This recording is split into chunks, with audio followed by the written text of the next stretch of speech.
I, Professor Paul Mashatile, swear that I will be faithful to the Republic of South Africa and will obey, respect, and uphold the Constitution and all other law of the Republic.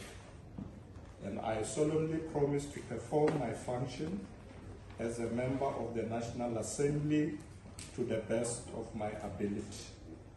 Please raise your hand and say, "So help me God." So help me God. Thank you.